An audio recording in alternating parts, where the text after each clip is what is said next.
रिश्ते हुए आंख से पानी आता है तो समझ जाओ तुम्हारी मोहब्बत की शादी होगी।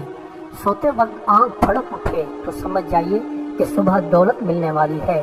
सोते वक्त बाएं कान में खारिश हो तो समझ जाओ कि बदखबरी मिलने वाली है।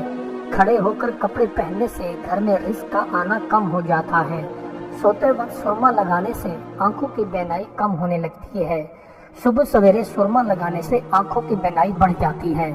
नीम गर्म पानी पीकर घर से निकलने से गुर्दे फेल नहीं होते हैं। सोते वक्त जिस्म पर पसीना आए तो समझ जाओ तुम्हें दिल का दौरा पड़ेगा। ज्यादा गोरी औरत से शादी करने से मर्द की जिंदगी जलालत में गुजरती है। जिस औरत की आंखें छोटी होती हैं ऐसी औरत शोहर को गरीब कर देती है। बैठकर पेशाब करने से आदमी के गुर्दे कभी फेल नहीं होते हैं। सोने से पहले भैंस का दूध पीने से मर्द का चेहरा ताजा दम रहता है। पानी पीकर नहाने से बदन की ताकत कभी कम नहीं होती है। नहाने के दौरान छींक आ जाए तो समझ जाओ खुशखबरी मिलने वाली है। ख्वाब में रोते हुए कुत्ते को देखना जल्द बहुत बड़े नुकसान की अलामत है।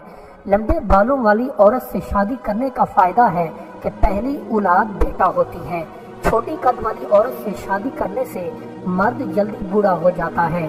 अंधी औरत से शादी करने से मर्द की जवानी कभी नहीं ढलती है। माजूर औरत में 3 औरतों जितनी ताकत होती है। शोहर को मजबूत बनाती है। कड़वा तेल सर पर लगाने से सर का दर्द और जुएं हमेशा के लिए गायब हो जाती हैं। औरत हाथों पर मेहंदी लगाकर सोए तो उसकी उम्र में काफी इजाफा हो जाता है। औरत सुर्ख रंग की मेहंदी लगाए रखे तो हमेशा जवान और हसीन नजर आती है। मर्द पाँव पर मेहंदी लगाकर सोए तो मर्द का चेहरा 90 साल तक बूढ़ा नहीं होता है। रोती हुई औरत को पिस्ते खिलाने से औरत में बोलने की आदत कम हो जाती है। सोते हुए मर्द के पाँव पर गुदगुदी करने से मर्द की जवानी वापस आने लगती है।